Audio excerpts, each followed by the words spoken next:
What if the album you streamed countless times, the lyrics you belted in your car, the melodies that became the soundtrack to your own heartaches, were never truly meant for you? What if, beneath the stadium anthems and rock and roll swagger of Harry Styles' debut solo album, lies a private conversation, a meticulously crafted message, audible only to one person in a crowd of millions? There are no writing credits bearing her name, no explicit dedications, no social media confessions, just the songs. Raw, vulnerable, and echoing with a familiarity that sent a ripple through a fanbase already attuned to the art of lyrical decoding. For years, you've pieced together fragments, whispered theories in comment sections, felt that pull of recognition in a turn of phrase. You've sensed a story unfolding in the silence between the tracks. And the ghost at the center of this sonic seance? Many believe it's none other than Taylor Swift. Today, we're not just scratching the surface. We're going deep. We're unearthing the buried clues, the lyrical parallels that seem too precise to be coincidence, the emotional fault lines that map a love story's seismic shift. This isn't just about celebrity gossip, it's about the enduring power of music to tell the stories we can't speak aloud. Prepare to hear Harry Styles' debut album as you've never heard it before, as a quiet, devastating reply. Act 1, Two Ghosts, The Lingering Spectre. If there's a Rosetta Stone to this lyrical mystery, it's undoubtedly two ghosts. From the moment it dropped, the line, "We're not who we used to be," didn't just resonate, it reverberated. It felt less like a new sentiment and more like an answer, a direct echo to the vibrant cinematic narratives Taylor spun in songs like Style, with its James Dean daydreams and Red Lip classic, and the breathless anxiety of Out of the Woods, frantically questioning, are we out of the woods yet? Are we in the clear yet? While Taylor painted her canvases with bold primary colors, the thrill of midnight drives, the sting of paper cuts, the danger and the passion, Harry's response, if two ghosts is indeed that, is rendered in watercolors, blurred at the edges. It's a spectral ballad, a sonic photograph faded by time and distance. He sings of tasting strawberry lipstick, a detail so specific, so evocative, it's like finding a single, forgotten earring in an old jewelry box, a tiny relic of a vibrant past. The music video itself is a masterclass in melancholic suggestion. Shadows clinging to corners, a muted palette heavy with faded reds and dusty blues. It's an emotional afterimage, the quiet hum after the explosion. Harry himself, in interviews, often described the track as self-explanatory. And for a fanbase starved for answers, that wasn't a deflection, it was a subtle nod, a quiet confirmation that yes, you're hearing what you think you're hearing. The silence, in this case, speaks volumes. It's not just a song about a breakup, it's about the eerie hollow space where a connection once blazed, now occupied by two phantoms of former selves, trying to remember how it feels to have a heartbeat. But what happens when the ghosts don't just linger in shared memories, but haunt the mundane, everyday moments? Act 2, From the Dining Table, The Anatomy of Absence. If Two Ghosts is the public acknowledgement of a love lost, then From the Dining Table is the private, agonizing inventory of what remains. It's arguably the album's most vulnerable moment, a hushed confession whispered into the void. The line, "Woke up alone in this hotel room, played with myself, where were you?" is stark, almost uncomfortably honest. But it's the quieter lament, "Even my phone misses your call, by the way," that lands like a perfectly aimed arrow to the heart. It's the personification of an inanimate object, imbuing it with the same longing that permeates every syllable Harry utters. This isn't the fiery rage of betrayal, it's the dull, persistent ache of absence. You can almost feel the phantom limb syndrome of a relationship severed. Taylor, in her own chronicles of heartbreak, penned lines like, "You call me up again just to break me like a promise, so casually cruel in the name of being honest." There's a symmetry there, isn't there? A devastating call and response across time and albums. One describes the painful pattern of connection and rupture, the other, the deafening silence when those calls finally cease. The emotional DNA of From the Dining Table isn't about a dramatic implosion, it's about the slow, agonizing erosion of what was.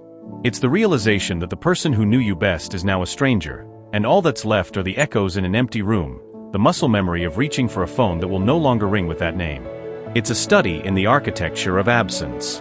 From the intimate agony of a hotel room, the album then seems to zoom out, to a moment where private pain was thrust onto a very public stage. Act 3, Ever Since New York, The Curse of the Public Eye. Choose your words, 'cause there's no antidote for this curse. This isn't just a lyric from Ever Since New York, It feels like a bitter truth learned the hard way.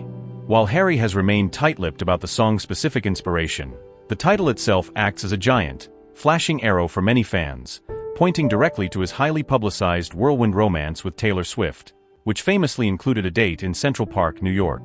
The world saw smiles, scarves, and seemingly idyllic moments. But beneath the surface, as this song suggests, a different narrative was unfolding.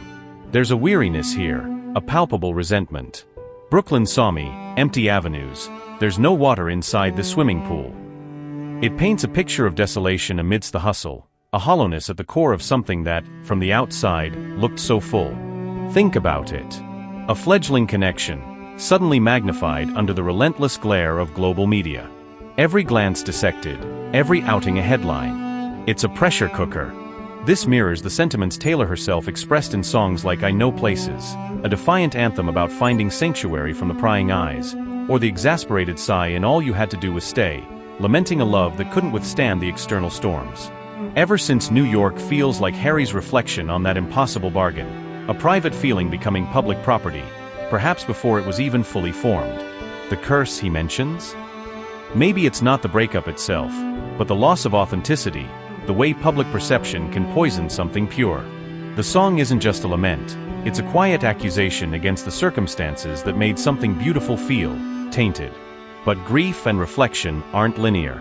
Sometimes, after the quiet sorrow and the bitter resentment, comes the noise, the chaos, the attempt to simply not feel.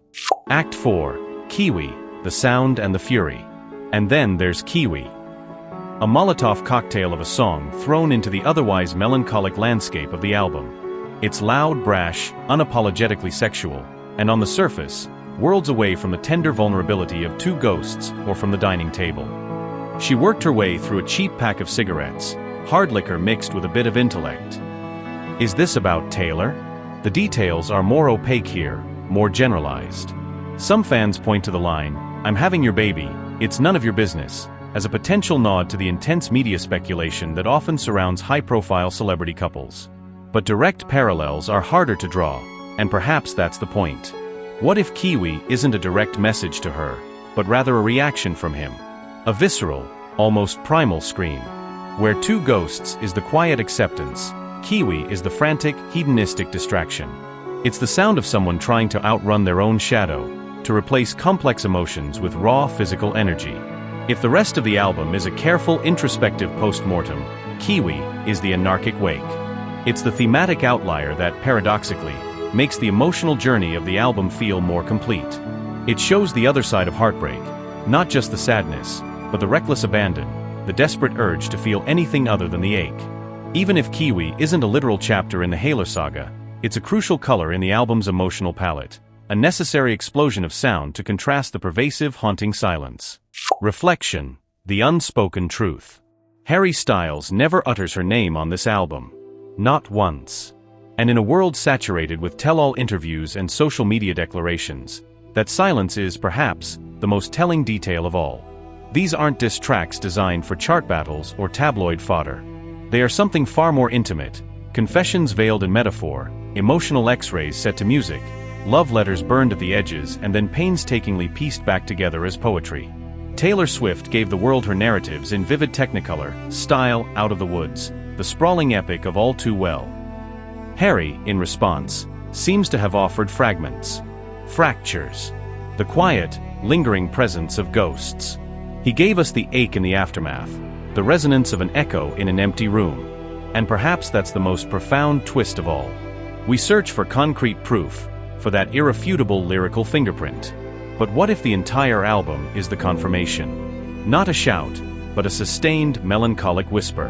What if the beauty isn't in solving the mystery, but in recognizing the universal language of heartbreak he so masterfully employs, regardless of the specific muse? He invites us not to dissect, but to feel. The truth, perhaps, isn't in the lines, but in the spaces between them, in the emotions they stir within us, the same emotions that once connected two very famous, very human people. Harry Styles' debut album wasn't just a collection of songs, it was an act of emotional archaeology, digging through the ruins of a significant chapter. It was a quiet, profoundly complex, and ultimately, a deeply human attempt at closure. And if, as many believe, Taylor Swift was the silent recipient of these musical messages, then this record transcends mere entertainment.